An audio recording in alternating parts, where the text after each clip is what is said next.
Olá, amigos do Papo.com. Hoje o nosso programa está muito legal, porque a gente vai falar de prótese no ombro, no joelho, na bacia, como é que isso muda a vida das pessoas, se as pessoas têm uma boa qualidade de vida após fazer uma prótese. Vamos falar também sobre manutenção muscular, como é que funciona isso no dia a dia. Para isso a gente convidou o Dr. Neme Sabé Júnior, que é médico ortopedista, dono da Clínica ON, credenciado OMINT, que vai falar tudo o que a gente precisa saber sobre qual é o momento de fazer uma prótese, quando não devemos fazer, quando podemos adiar, enfim, e se a qualidade de vida fica tão boa quanto eles prometem. Bem-vindos ao Papo.com.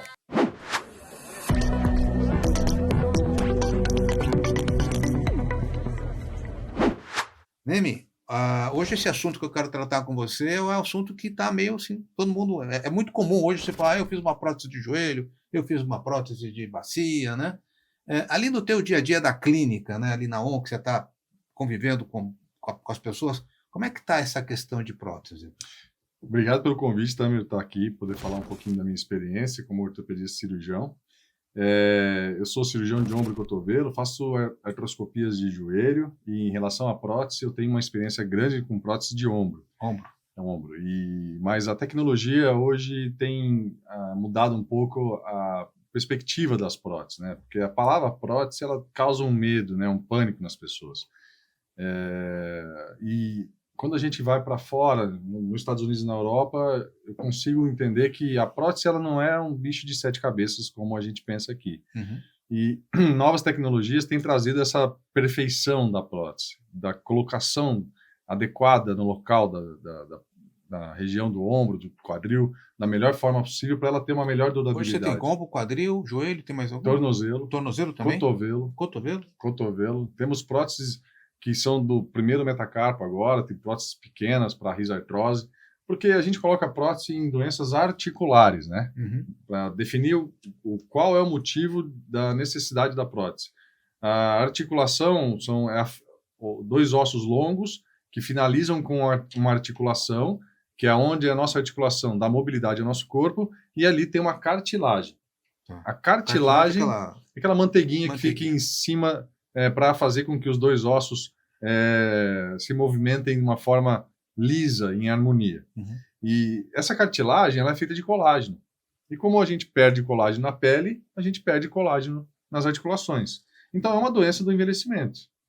E o colágeno que está presente dentro da cartilagem, do joelho, do ombro, do quadril, do tornozelo, ela pode ter um fim por 2 caminhos. O primeiro caminho é uma artrose que acontece pelo envelhecimento, ou o segundo caminho, uma artrose que aconteceu por uma fratura, por uma lesão intraarticular, por exemplo, lesões de menisco, que causam ligamentos do joelho, que causam mobilidade aumentada da região do joelho, ou instabilidade do ombro.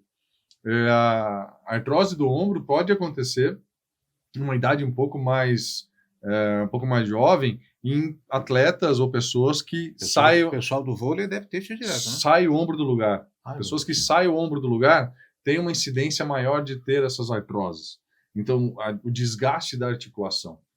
A cartilagem ela não tem uma terminação nervosa e nem uma terminação vascular. Então, por isso que ela se acaba com facilidade. Só que embaixo da cartilagem nós temos um osso cheio de terminações nervosas e que isso, quando a gente fala, teoricamente, e é verdadeiro, o osso com osso.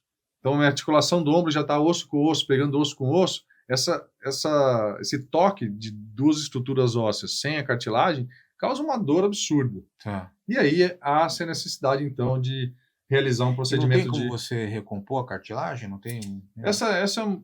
Hoje em dia, esse é um outro tema. Eu acho que vale a gente marcar mais uma vez para falar disso, porque a medicina ortopédica ortobiológica tem crescido no mercado e o FDA já liberou células-tronco nos Estados Unidos desde 2012. Ainda no Brasil, a gente não tem uma regulação tão grande assim para células-tronco, para desenvolvimento de tecido, mas nós temos algumas saídas hoje já como enxerto de células mesenquimais que ficam dentro do osso. É uma célula jovem do nosso corpo que você consegue colocar ela no ambiente de uma articulação e ela, teoricamente, ela faz uma diminuição do processo inflamatório. A gente chama isso de regulação inflamatória. É como se ela organizasse o processo inflamatório. Ó, tá uma zona aqui, vamos organizar esse processo inflamatório. E melhora a dor? Melhora a dor, mas também cria um pouco de tecido de cartilagem.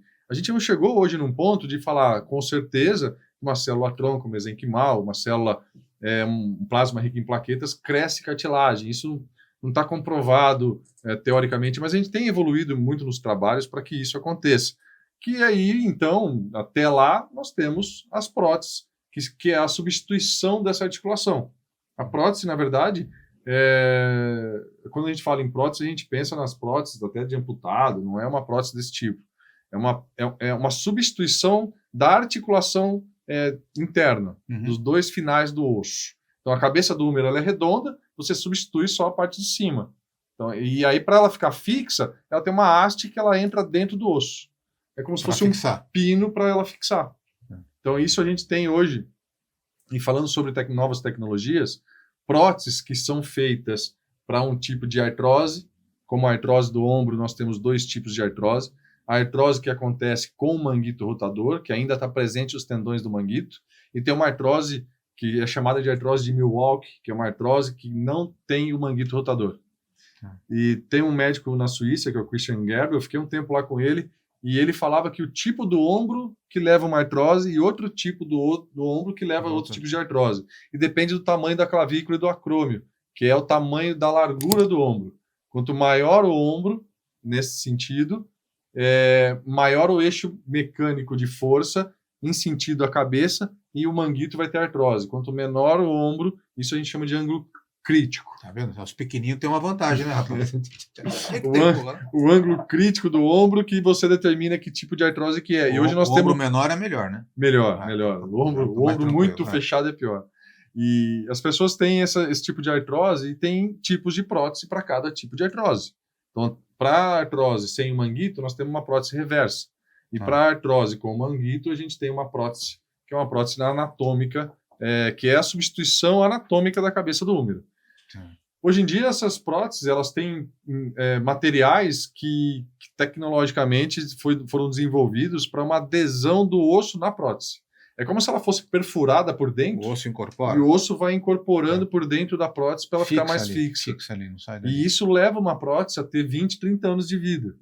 Que antigamente há 10 anos atrás, as próteses não tinham tanta durabilidade assim.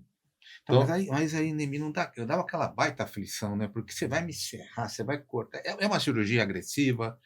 Como é que ela é? Ela é uma cirurgia médio-grande, sim. Médio-grande. Ela não é uma cirurgia pequena, é uma cirurgia grande, considerando uma cirurgia...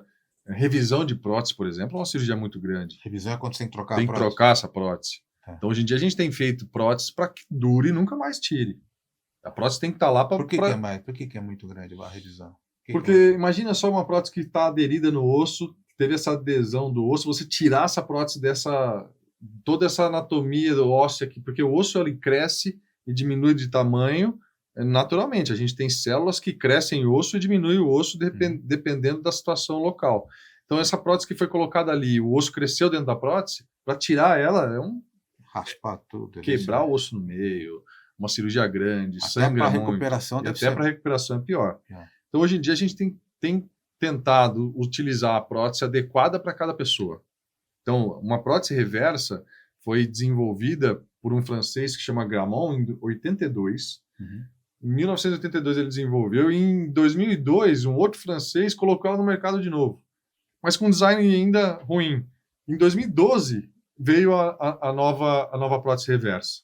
E essa prótese reversa hoje é a mais utilizada no mundo, que é uma das próteses mais eficazes para quem tem um envelhecimento da articulação do ombro. Entendi. Junto a essa artrose joelho também você tem falado, mas isso vale para a bacia, isso vale para o joelho e isso vale para o tornozelo também, que são as novas próteses do tornozelo, que um tempo atrás era difícil a colocação da prótese. E aí nós temos, tanto do quadril, quanto do joelho, quanto do ombro, nós temos tecnologias novas que facilitaram a colocação da prótese. A prótese, como todo mundo sabe, além da adesão dentro do osso, a gente parafusa alguns parafusinhos para ela ficar fixa. E o osso ali, você está vendo na cirurgia ele de frente. Você não vê o fundo, você não vê a lateral, tem músculo envolvido ali local e você não consegue ver. Uma das novas tecnologias que para mim foi a mudança do CD para pro HD, sabe? Tá. Nas próteses. Fazendo uma analogia entre essa mudança. É você colocar o parafuso dentro do osso sem que ele saia para fora e fique metade do parafuso dentro e metade fora, pelo teu feeling, e com 5 graus para cá ou 5 graus para lá, o meu GPS me mostra a minha posição da minha mão. Você opera vendo 3D. Eu opero vendo uma tela de iPad, Uhum. uma tela de 32 polegadas, com a tomografia e o meu parafuso na tomografia, entrando na tomografia lá.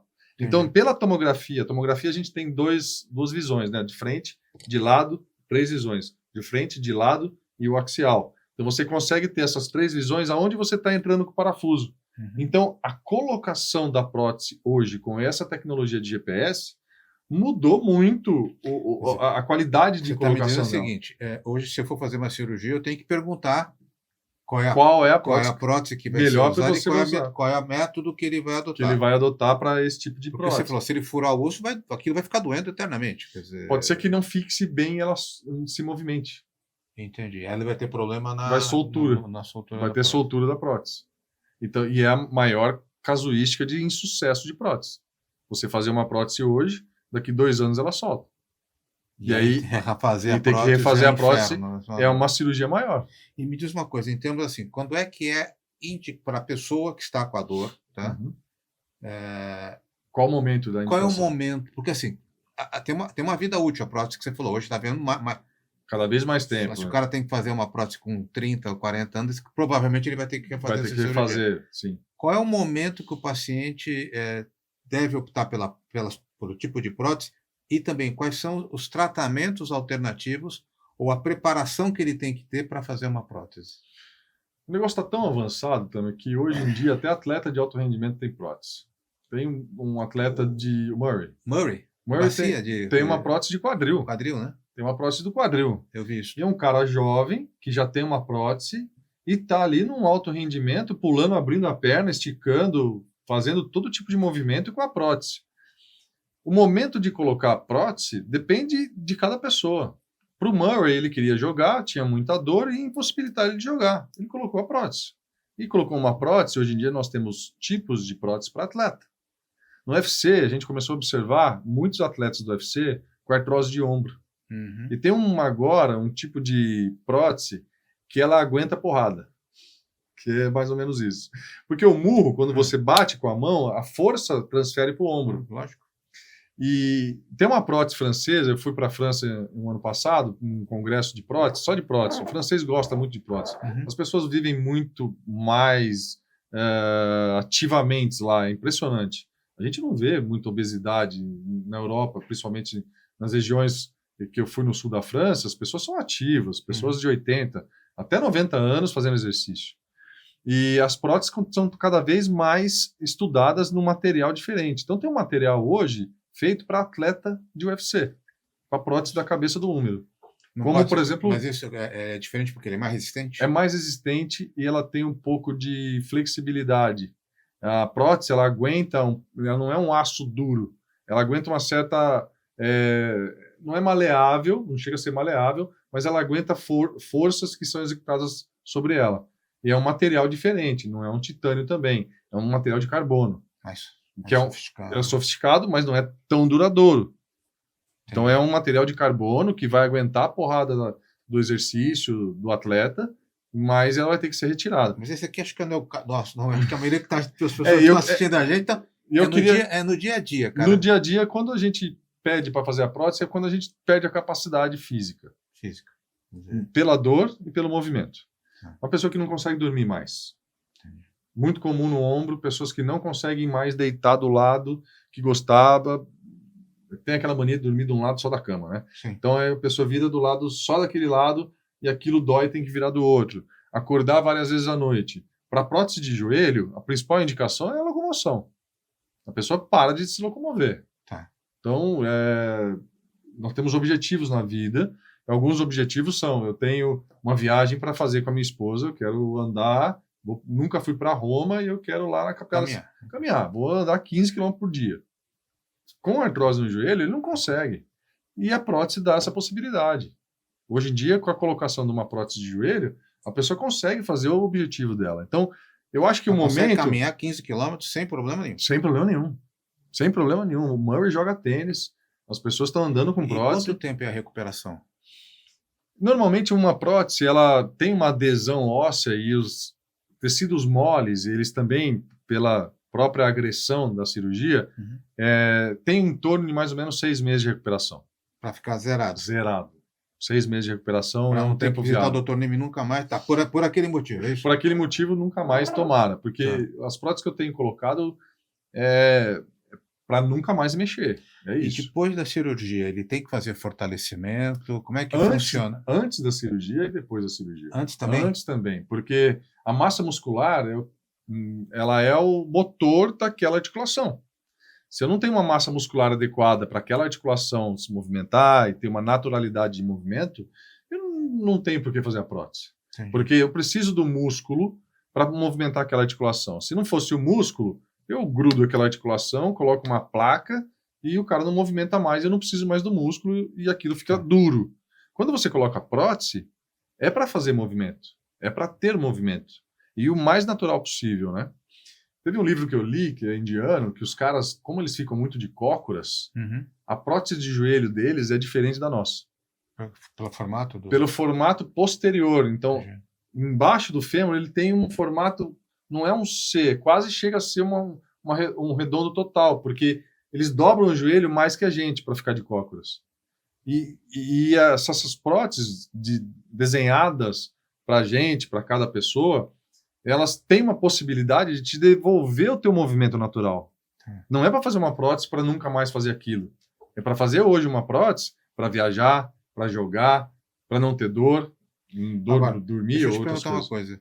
Se eu fiz a prótese, mas tem alguns esportes, algumas atividades que eu não vou poder fazer, porque eu não tenho que preservar também a deterioração da prótese? Estou fazendo pergunta de leigo, tá? Não sei. Sim. É uma pergunta boa.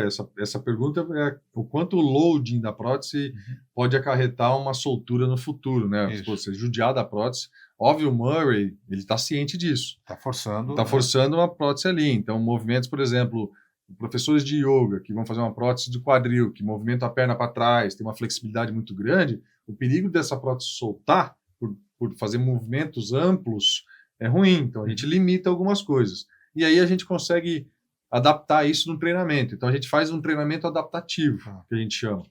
Ó, eu tenho uma prótese de quadril, tive um paciente que teve 2 próteses do quadril. A história dele é linda.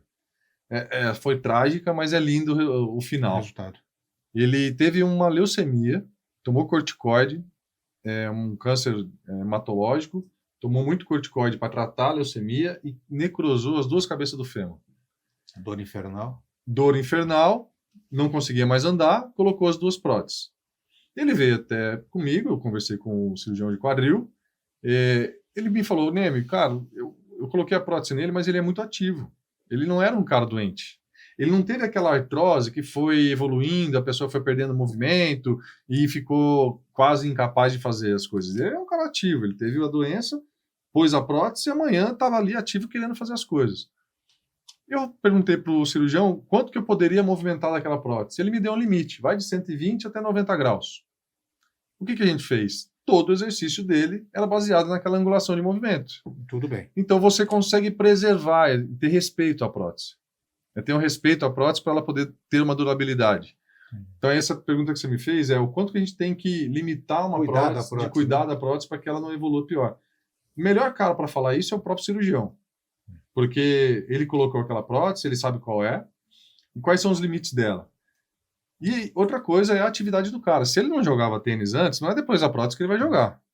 Então, assim, é isso. Uma pergunta assim de leigo também. O esqui, o esqui tanto aquático quanto de montanha, eu acho que para o joelho e bacia deve ser muito crítico. É né? aquilo, né? Tudo, né? Nós não temos neve, né, Tamer? E a gente não... É igual andar de bicicleta, o esqui. Se você começa novinho, você tem uma habilidade neurosensorial para andar de esqui. Aí vai o brasileiro que nunca sentou numa neve e vai querer fazer snow. A primeira coisa que vai acontecer é rodar a prancha e você fica parado e o joelho que roda. O joelho já vai. E o joelho que vai. Cruzado já foi. Ele ligamento cruzado. Eu costumo falar que, assim, se você quiser fazer um esporte, você quiser... tem que ter um pouco de respeito ao teu corpo para fazer aquele esporte que você nunca fez. Entendi. Mas o que a gente observa nos europeus, que o esqui ou a molecada que começa bem novinha, eles não se machucam. Então não tem uma lesão tão grande assim. Eu costumo falar que o cérebro, ele se adapta à habilidade dos nossos membros. Então se você tem desde o começo uma habilidade e aquela habilidade vai fornecer uma prevenção de saúde para aquele tipo de esporte. Memória, né? Agora, se eu nunca fiz um esporte e eu vou começar a fazer um esporte, eu não estou viajando mais em fevereiro, porque fevereiro foi o mês do esqui para mim. No hemisfério norte. Mas agora é julho, nós E estamos agora julho e agosto, Chile, aí, e aqui o nós pessoal vamos ter- vai ter lesões que E você acontecem. sente isso no escritório? Aparece, no Sim, consultório aparece sim, gente com muito, lesão? O muito. que é fratura, é ligamento? Luxação de ombro, rompimento do ligamento cruzado, fraturas de tornozelo, muita. Tá, cuidado, gente. Você que vai fazer esqui, vai na pista, mas vai de cadeirinha, escorrega, não vai fazer o. Não dá pra ir na preta já, vai pra preta. Ah, porque meus amigos estão indo pra preta, não, vai com cuidado, né? E eu acho que tem que ter uma habilidade, tem que ir aos poucos. Quem quer fazer esse tipo de esporte vai ter que ir mais para lá E você fazer. recomenda alguma. Já estamos até mudando de assunto. No caso desse, alguma preparação para essa atividade, algum fortalecimento? Sim, O cara nunca vou esquiar, eu nunca fiz nada, vou esquiar daqui a um mês. Ele pode fazer alguma coisa para tentar mitigar esse problema? Então, a gente tem duas coisas importantes na nossa vida: mobilidade e força. Tá. Se a gente tivesse alicerce bem feito, porque quando eu falo de mobilidade, eu não estou falando mobilidade do teu joelho, estou falando de mobilidade do teu tornozelo, do teu quadril, do teu joelho, do ombro, da tua coluna. Então a gente tem que ter. Hoje a gente tem números normais de mobilidade de joelho, números normais de mobilidade de quadril, números normais de mobilidade de ombro. Se você chega para mim e me mostra uma mobilidade que não é naquele número normal, cara, eu tenho que voltar pelo menos à normalidade do teu movimento. Para fazer aquela atividade. Qualquer atividade demanda de mobilidade normal e força adequada. Eu tenho uma máquina australiana da Vald Performance que mede força. Uhum.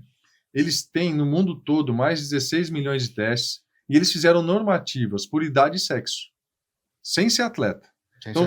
Uma pessoa com 50 anos, homem, se fizer a força, eu tenho como comparar ele com o mundo todo.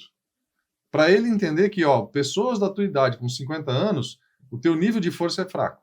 Entendi. A gente vai trabalhar aquilo. E aqui a gente tem que trabalhar aquela região. Então, o cara que vai querer fazer um esqui, ele vai viajar em janeiro, ele tem que treinar pelo menos 3 meses para ter uma mobilidade, uma força adequada e um equilíbrio, para quando ele chegar lá, não chega panguão, né? Ou faz que nem a gente, fica tomando um vinhozinho, olhando fundir, olhando o pessoal, tira foto, né? E desce com aquela cadeirinha de bunda, né? Que eles vão escorregando. Não, bacana. E quanto custa uma prótese hoje? Assim, você que tem preço para tudo, né? Mas para quem está nos assistindo aqui, fala assim, poxa, eu quero fazer, vai ser muito caro, o SUS cobre isso, como é que é? Hoje isso? Tem no SUS, tem prótese nacional, não tem as tecnologias ainda com robô nem com GPS, mas existe prótese no SUS, nos grandes centros. Nós temos uma entidade que eu fui lá, achei maravilhosa, que é o INTO, lá no Rio de Janeiro.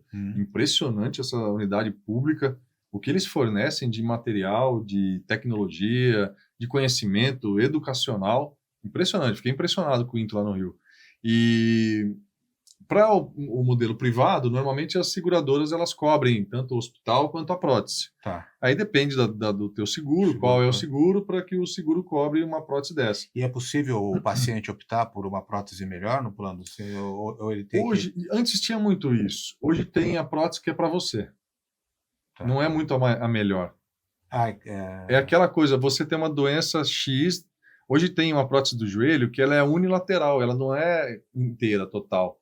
Ela é modular só. Então ela só tem de um lado. Então se você tem uma artrose hoje no joelho, que é do lado de dentro do joelho, você coloca ali. Que nem no cotovelo a gente tem só da cabeça do rádio. Então depende da tua doença, não é a melhor ou pior. É aquela prótese. Aí, dentro daquele grupo, nós temos as importadas, que tem GPS, robô, hoje com a tecnologia diferente, sem cimento, são próteses que aderem ao osso de uma forma integrada, e tem as próteses mais antigas, com cimento, próteses que não são adaptadas ao teu joelho. E eu acho que a nova tecnologia é o desenvolvimento de próteses através do desenho do teu joelho com uma impressora 3D. Como de dente hoje. Como de dente hoje, para transferir a tua prótese para isso. E assim, eu só queria mudar um pouco o assunto, porque se a gente está falando de cirurgia, falando bastante de prótese, queria falar um pouco dessas cirurgias não invasivas de joelho, de ligamento cruzado, de coluna, né? Eu Coluna sei que coluna hoje. não é a sua área de atuação, mas às vezes eu vejo assim, pô, tinha uma época que era moda fazer cirurgia no joelho, né? Sim, Ah, vou sim, fazer uma artroscopia, né? Como se sim. fosse aquela coisa bacana, né? Também tem que ter cuidado nesses procedimentos. Não é todo caso que é cirúrgico, né? Não, porque a artroscopia foi descoberta no Japão como um método diagnóstico, não foi como método de tratamento. O japonês, bobo, mas ele que inventou. Ele colocou um canudo lá no joelho e olhou lá dentro.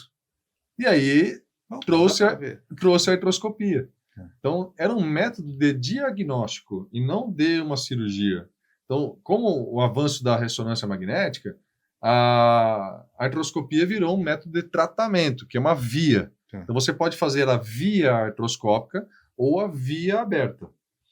Não são só aqueles 3 cortinhos, né? Porque você vai mexer lá Sim, dentro. você Né? vai mexer lá dentro. Então, a artroscopia em si é uma cirurgia, que é o que você vai ter que mexer lá dentro. A via minimamente invasiva diminui o corte da pele. Isso preserva a pele, que é a proteção dos nossos tecidos, isso preserva músculo, você não vai cortar um tendão. Então, isso preserva as estruturas. Então, a diferença de uma cirurgia regular, normal, para uma artroscopia é só a via. Só dia. É Mas tem uma- que ter, assim, não é porque vai fazer minimamente invasiva que a pessoa. Tem que fazer, né? Na realidade, é pouco o que eu sinto isso. Antes de ir para a artroscopia, você tem que esgotar todas as alternativas Vou dar um exemplo, clínicas, vou né? dar um exemplo prático. Uma mulher de 1,70 m com 95 quilos com dor no joelho. Qual que é o problema dela? Veja. Peso. A gente sabe, o joelho é a articulação que mais sofre com o peso. Aí o joelho começa a entortar para fora, tem condições do peso que permitem que a artrose aconteça e aí desenvolva uma degeneração da articulação. O que eu vejo às vezes, quando a gente vai atacar o joelho com uma cirurgia, você está fazendo um processo a curto prazo. Aquilo vai melhorar a dor ali a curto prazo, mas o problema causal Fica lá. é a obesidade, a inatividade, Isso a falta vale de para força. coluna também, né? Vale Porque tem pra muito coluna. problema de hérnia, né? As pessoas reclamam muito de hérnia hoje, né? Principalmente aquelas hérnias que dói quando o cara pisa no chão. Tá. Porque quando ele pisa no chão, o corpo cai para o lado e a hérnia espreme o nervo e aquilo dá radiação. Então você pode perceber que pessoas que têm hérnia de disco que emagrecem melhoram. Então eu acho que a cirurgia hoje em dia ela é uma opção, tem que ser uma opção absoluta e não relativa. Entendi. Porque ir para uma cirurgia com uma opção relativa, se eu te operar, vai melhorar, mas se você fizer uma fisioterapia bem feita, comer melhor, ganhar um pouco de músculo, perder peso, também vai resolver. Só que vai ser mais longo, talvez. Mas é mais duradouro. Mais duradouro. Mais duradouro. E o cruzado, o ligamento cruzado, tá? Porque assim, ligamento cruzado é muito difícil a recuperação, né? Você que trabalha com futebol, Muito. é muito comum ver jogador com ligamento Sim. cruzado, né? Uhum. Mas no alto rendimento, o cara tá ali sendo tratado, ele opera, ele começa a fisioterapia no dia seguinte, ele tem todo dia. No cidadão comum, aquele que trabalha, que pega o seu ônibus, é recomendado, ele pode viver com ligamento cruzado, não é um praticante de esporte de alto rendimento, ele pode conviver com uma lesão de ligamento cruzado ou não? Pode. Ele pode conviver sem o ligamento cruzado, não fazer a cirurgia do ligamento cruzado, mas ele vai ficar limitado a movimentos de mudança de direção. Então, qualquer mudança de direção que ele for fazer, ele pode sentir o joelho falsear e sair do lugar. Mas não é artrose isso? Leva com artrose? Não. Hoje em dia, leva, sim. Mas mesmo reconstruindo o joelho, tem alguns trabalhos que também levam. Porque o eixo central do ligamento cruzado estabiliza a tíbia, ela não anteriorizar, ela não ir para frente. Quando você pisa no chão, você precisa do freio do joelho. E a tíbia, normalmente, ela vai para frente pelo fato de você frear. E isso, o ligamento cruzado, é o principal agente ali para segurar. Reconstruir o ligamento cruzado, você reconstrói com um ligamento que são da parte posterior do joelho ou da parte anterior do joelho.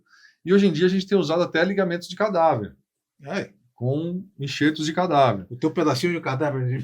Coloca porque você não precisa usar um ligamento do teu joelho. Então Entendi. A gente faz essas cirurgias com cadáver quando é uma revisão, quando você já fez uma lesão e teve uma nova lesão, então você utiliza o enxerto.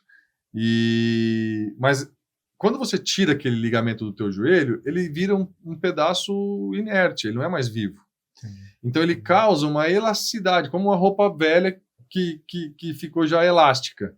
um pano Então, velho você que pode ficou ter um jogo elástico. ainda no Então joelho. você pode ter um pouco de jogo e isso pode levar. Então, o controle maior é neuromotor, é o equilíbrio, você trabalhar o equilíbrio muito bem. Então, por isso que pessoas que conseguem viver sem um ligamento cruzado, eles vão conseguir correr em linha reta. Saltar e cair com o pé só no chão já é difícil. Então, assim, você, um cara de, sei lá, 50 anos de idade, que gosta de fazer alguma coisa, tem 2 filhos, que quer brincar com os filhos, eu acho que o ligamento cruzado é importante. Esse vai ter que ter. Vai ter que ter. Agora, eu tenho um amigo que é neurocirurgião, que tem os 2 ligamentos cruzados dos 2 joelhos rompidos e não vai fazer.